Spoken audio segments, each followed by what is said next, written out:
Informasyon. Serbisyong umaapaw ng malasakit.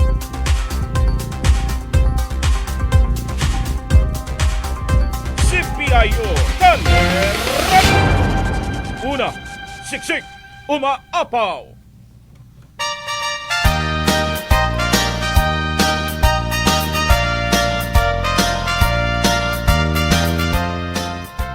Ayan, magandang hapon po sa ating lahat, sa ating mga tagapakinig. Ngayong hapon, nariyan po sa kanilang mga tahanan. At ito na naman po, nagbabalik ang inyo pong programa sa hapon sa oras ng alas 2 hanggang 2:30. Ito ang inyong programang magpapaalam ng mga kaganapan sa pampublikong aklatan sa lalawigan ng Cagayan, mga bagong kaalaman, mga pangyayari at mga bagong diskubreng bagay sa mundo ng impormasyon. Ito po ang inyong Kay Gandang Alamin. Ayan, at ngayong hapon nga po ay medyo maaliwalas ang panahon at mukhang maganda po ang sikat ng ating haring araw. At alam ko po ang ating mga kababayan ay medyo nakaka-recover na rin mula doon sa katatapos po na mga pag-ulan na napakalalakas. Hopefully, humupa na rin yung mga baha dyan po sa iba-ibang parte po ng ating lalawigan, ganon din po sa iba-ibang parte ng ating bansa. At ngayong hapon po, ayan, at i-flex ko muna bago tayo magpatuloy. I-flex ko muna po yung ating mga kapatid at mga kasama dito sa provincial government. Alam ko yung iba po sa inyo ay nanonood, imbag nga malim kada tayo amin apo. And I hope na masaya po tayo habang ginagawa natin ang ating mga trabaho because sabi nga po nila, dapat mahalin natin yung ating mga trabaho para sa ganon magawa natin ng tama, no, at sakto yung mga pinagagawa po sa atin. Ayan, at ngayong hapon po ay kasama natin, may isa po tayo ulit kasama, isa pong librarian sa ating pong Cagayan Provincial Learning and Resource Center, ang dati nating kasama. Siguro nagtataka po kayo bakit minsan papalit-palit yung mga kasama ko, ano? Ito po ay isang part po ito ng training ng ating pong mga staff sa CPLRC at depende po kasi yan sa topic. So ngayong hapon po ang topic po natin ay napaka-importante at mamaya i-discuss po namin, pag-uusapan po namin yan ni Sir Alfred. Ayan, Sir Alfred, baka gusto mong bumati muna bago tayo magpatuloy. Go ahead. Okay, binabati ko dyan yung mga kasamahan ko dyan sa office. Alam ko nanonood na sila ngayon. And then binabati ko din lahat yung mga kaibigan natin dyan na taga-suporta dito sa programa natin. Para sa ganon. Yun lang, sir. Okay, so ayan po. At yan nga, kanina ay nagkaroon nga po kami ng isang meeting sa office at natutuwa po kami dahil pinag-usapan po namin itong bagong proyekto, bagong programa ng ating pong Cagayan Provincial Learning and Resource Center, kasama po ng of course later on kasama po ang CPIO, ang Cagayan Provincial Information Office. Ito po yung programa or project na Makinig at Matuto, the CPLRC Children's Show. Ayan. O sige, Sir Alfred, umpisahan natin, ano?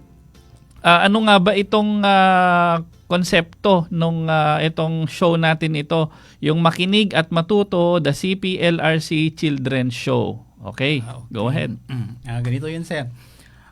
Yung Makinig at Matuto CPLRC Children's Show pala is isang napapanahong programa naman ulit ng CPLRC, which is ang pinopromote na naman natin dito is yung magkakaroon tayo ng mga storytelling sessions.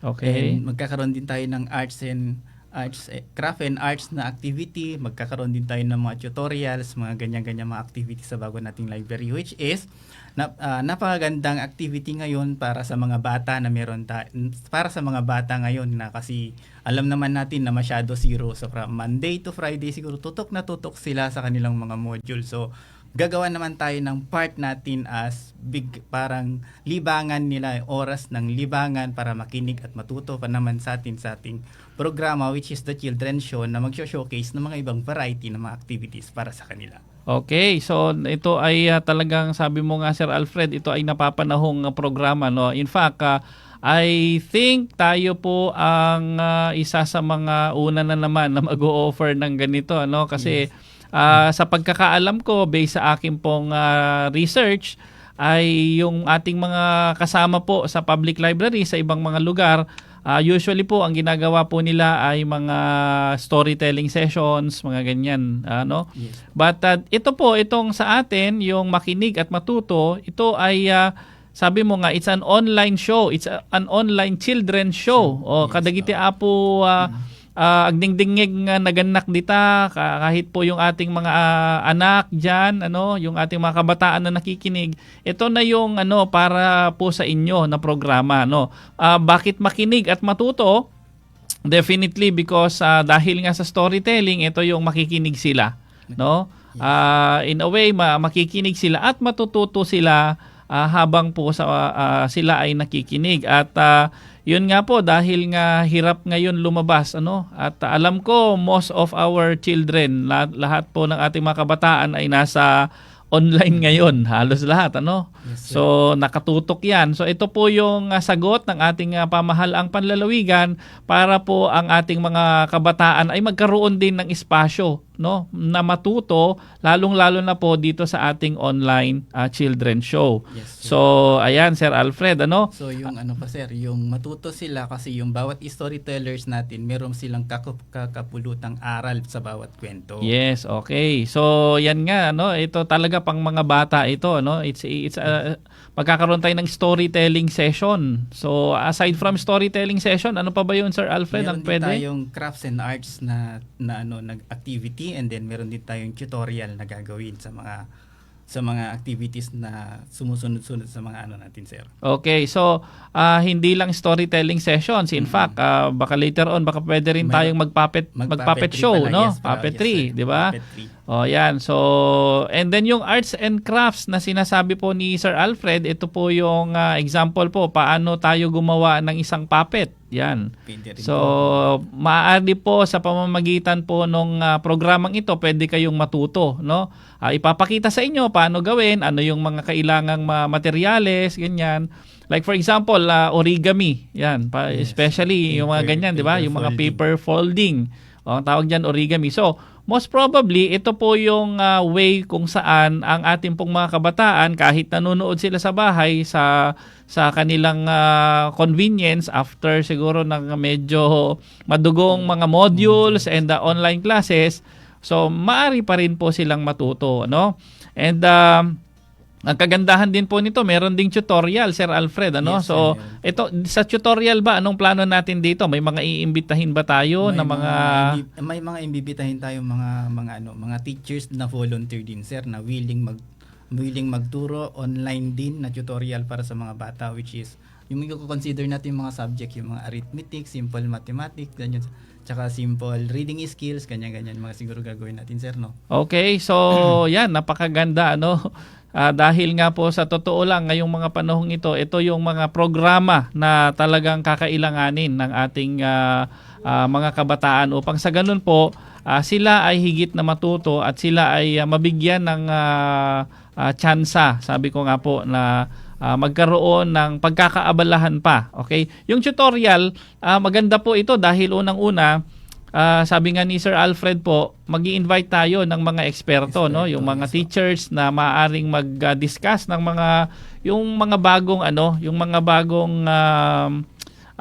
pwede nilang matutunan kung sakali, upang sa ganon mai-record siya and then maipalabas natin siya, maipalabas natin siya sa ating pong programa. Kung ano pong programa yon and yung time slot, pag-uusapan pa po namin yon sa mga nakikinig po. So antabayanan po natin yan later on kung ano yung oras at yung time slot nitong ating programang Makinig at Matuto. Pero ang Yung- pinaka-sure, sir, ngayong susunod na buwan na siya, di ba, sir? Yeah, okay.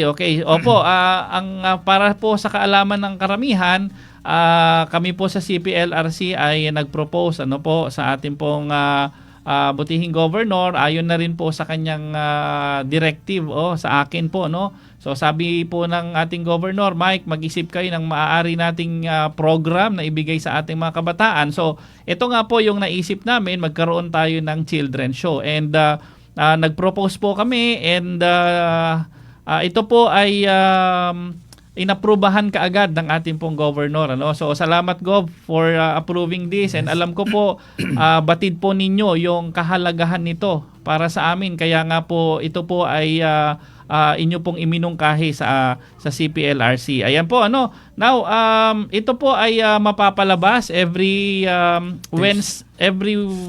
ba? Ang kwan po nito is every Wednesday, ano? Every Wednesday po. At ito po ay ilo-launch sa November 17. Ayan. So next month na talaga po ito, no?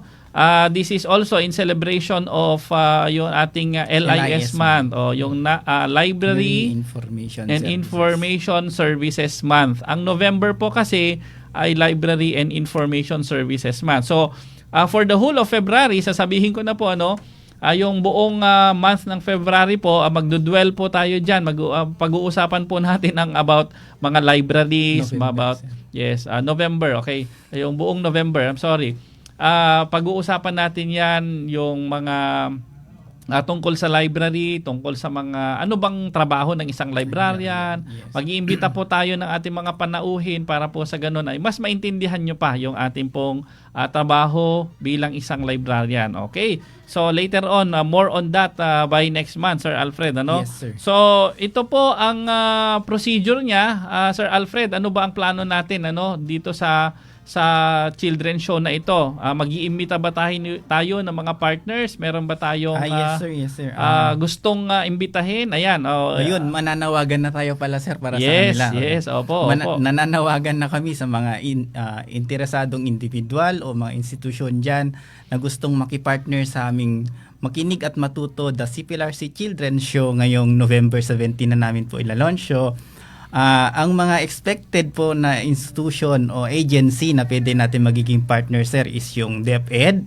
Kasama na rin ng CSU, yung sa elementary department nila, tsaka yung sa Cagayan National High School, tsaka sa DO2 Gigarao, and then sa PIDEA din, sir. Meron din interesado dun sa ngalan ni Ma'am Lala dun sa PIDEA. And then sa PIA din, through channel natin kay Sir Jeron Cagente. And then sa Tugigaraw Science High School, kung gusto din po nilang makipartner sa atin dito sa children's show na to. Okay, so this is actually a call for volunteers. Ano? Yan. Kasi sa amin po, sa totoo lang, ano, ang gusto po naming mangyari talaga, yung mga aktibidades po dito sa ating CPLRC ay dapat ito po ay pagtutulungan, ano, pagtulong-tulungan sana po ng ating mga kababayan, yung mga volunteers nga, dahil nga hindi naman po namin kaya lahat at hindi naman po kami, we are not expert of all, hindi po kami expert sa lahat ng trade. So therefore, ito po ay ino-open namin. Ito ay isang tsansa para po sa ating mga kababayan, lalong-lalo na po dito sa ating lalawigan, upang sa ganon, i-showcase din nila yung kanila pong mga talents. Yes. And in a way, makatulong pa tayo sa ating mga kababayan. So, sabi nga ni Sir Alfred, it's a call for volunteer. So, sa mga nakikinig po diyan, ayan, iniimbitahan po namin kayo kung gusto nyo pong magkaroon ng sharing dito po sa ating children's show na ito ay open po ito. Yan, okay. Pwede po kayong Pwede kayong mag-message na sa amin sa aming CPLRC page, sa FB page po ng library, which is the Cagayan Provincial Learning and Resource Center FB page po ng CPLRC. Ayan. So, ito po, babasahin ko lang po yung ating mga procedures para dito sa ating makinig at matuto, the CPLRC Children's Show, no? Ang schedule po niya ay every Wednesday. Ayan. So, kung sakali po for this Wednesday halimbawa ay storytelling sessions ang gagawin. The next Wednesday sa next week, pwedeng arts and crafts or pwedeng tutorial. So, pagsasalit-salitin po natin ito upang sa ganon magkaroon tayo ng chance sa iba pong mga volunteers natin kung pagka natuloy na po yung ating programang ito, ano. And then yung mga partner institutions po natin, bibigyan natin sila ng slots upang sa ganon sila naman po ay makapag-record ng kanilang mga presentations, ano. And then ire-record po ito.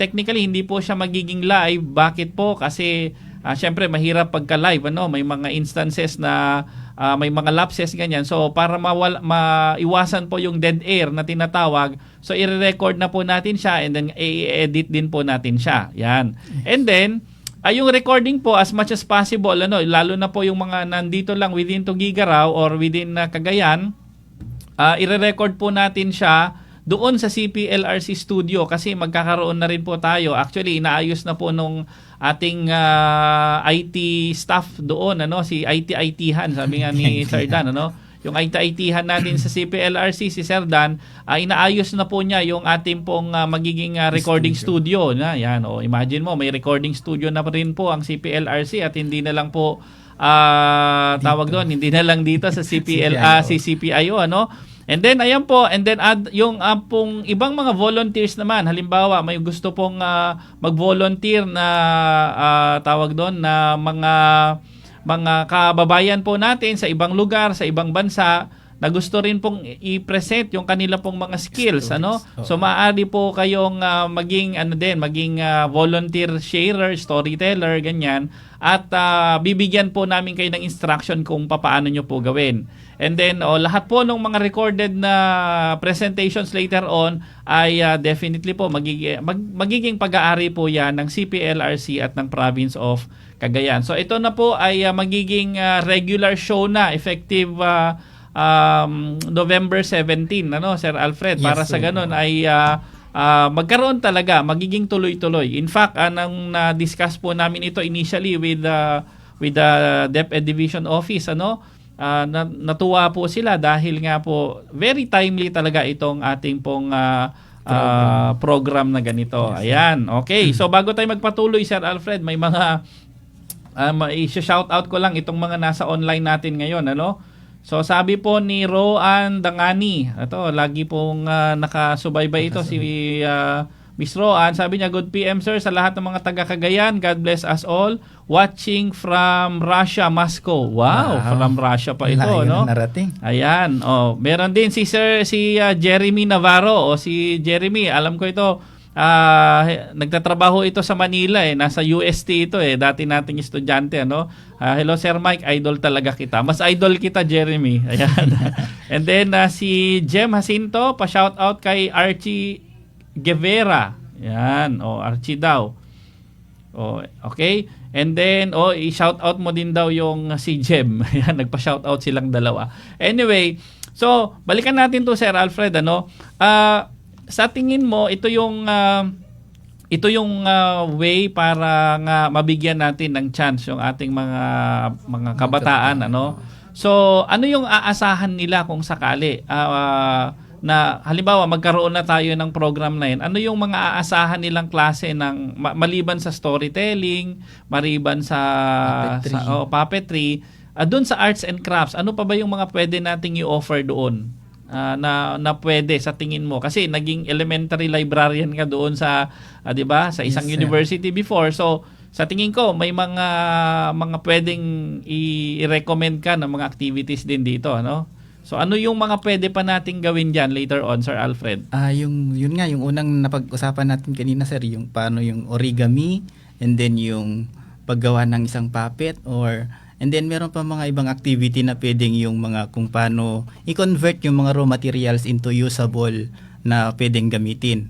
Yes. So kunyari yung mga patapon na natin mga plastic bottles, kung ano pa yung pwedeng mapakinabangan sa kanila, convertible to pwedeng mga i-recycle ba, ganun ba? I-recycle yung mga to kung ano yung mga pwedeng panggagamitan. Kung dati yung mga bote-bote lang natin dyan, then pwede palang gawing decoration. Ngayon nga malapit na yung Christmas pala, pwede palang gawing decorations ng Christmas tree mo yung mga bottles na yun, pinturahan mo lang, ganyan. So yun yung mga pwedeng i-share sa kanila kung paano yung talaga yung creativity art ba na gagawin para sa mga raw materials na yun na basura na pero mapapakinabangan talaga. Ayan, okay po. So napakaganda no na isa talagang napaka-importanteng programa ito, especially sa ating mga kabataan. So sabi ko nga, hinihikayat ko po kayo ang magiging sistema po nito later on, the day before nung show, maglalagay po kami, magpo-post po kami nung ano yung magiging topic, and then siguro lalo na sa arts and crafts, Sir Alfred, ipo-post na natin, yes, a day. Ma-prepare na yung mga gamit din para makasunod. Para makasunod po kayo, lalong-lalo yung ating mga kabataan na gusto nila talagang matry din. So the day before, ipo-post na po namin yon upang sa ganun po ay mapaghandaan ninyo, and then during the time na ipapa-view na ito, ipe-present na siya via online, pwede nyo siyang sabayan. Ayan. Yes. So makikita natin napakaganda nito. Actually, na-excite na nga po ako dito, So ayan po mga kaibigan, at tayo po ay medyo kulang na sa oras ulit, at ngayon pupunta na tayo dito sa ating dagdag kaalaman. Ito po yung aming trivia portion ng Kay Gandang Alamin. Okay? So, ayan po, tuloy-tuloy pa rin yung ating mga tagapanood dyan. Naimbag nga malim kada kayo amin. Yung pong ating mga kapatid dyan sa Claveria. Bukas po, nasa Santa Ana kami. Nasa Santa Ana po kami, at magkikita-kita po sa mga kababayan nating taga Santa Ana, at meron pong isang good news dyan ang ating provincial government. So abangan po natin, at ganun din po sa lahat po ng mga nakikinig at sumusubaybay sa aming show, may mga discussions pa po kami later on regarding sa mga susunod pang mga activities and programs ng CPLRC. Okay, ngayon naman punta tayo dito sa dagdag kaalaman. Sa dagdag kaalaman naman, ano itong dagdag kaalaman natin? Okay, 3 po ito based sa research ng ating si Sir Alfred kasi malalaman natin ngayon, alam nyo ba na ang oldest province, ang oldest town and oldest city sa Pilipinas? Ayan. So unahin po natin itong oldest province, So ang oldest province po ay ang probinsya ng Aklan. Okay? Originally, ang tawag po dito ay Minuro, and considered as the oldest province in the Philippines. Sabi po dito, record says that the province was established during the early 12th century. Ang tagal na nito. By settlers originating from Borneo. Ayan. So, and then, Datu Dinagandan, who established trade with neighboring islands, was the first ruler. Ayan, si Datu Dinagandan. Ayan. And then, of course, sumunod po si Kalanchaw. Okay? Nung si Kalanchaw naman, ito, naalala ko tong Kalanchaw, parang parang isang show ata or comic ito dati, Si Kalanchaw then grabbed the throne, and his family continued to rule the province until the mid 14th century. So, ang tagal-tagal na ng province of Aklan, Ayan. So the oldest province po mga kababayan is the province of Aklan. Ayan. Punta tayo dito sa oldest town. Ito naman, oldest town. The oldest town is Unisan in the province of Quezon, or dati po ang pangalan po ng probinsya ng Quezon ay Tayabas. Is said to be the oldest town in the country. The locals there claim that the town was established in 1521. Matagal na ito. Making it 495 years old. According to the story, Ladya, a Malayan queen, founded the town. So, meron din palang Malayan queen, na nag-establish dito. Ayan. And then, ngayon naman po, yung oldest city. Ayan, yung oldest city naman. The oldest city in the country is, of course, Cebu City. Ayan, mas matanda pa po ito sa ibang city kasi nga, it's also known as the Queen City of the South. Ayan, ang Cebu City.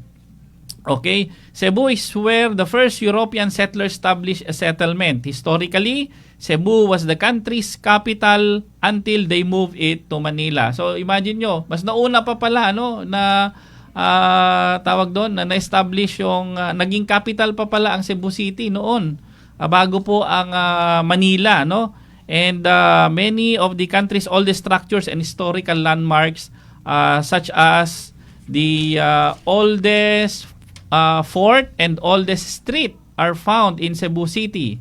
Today, of course, ang Cebu City po ay very talagang urbanized city na po siya. And ilang beses na rin po akong napunta ng Cebu. Talagang ang traffic doon parang ano na rin, parang Manila.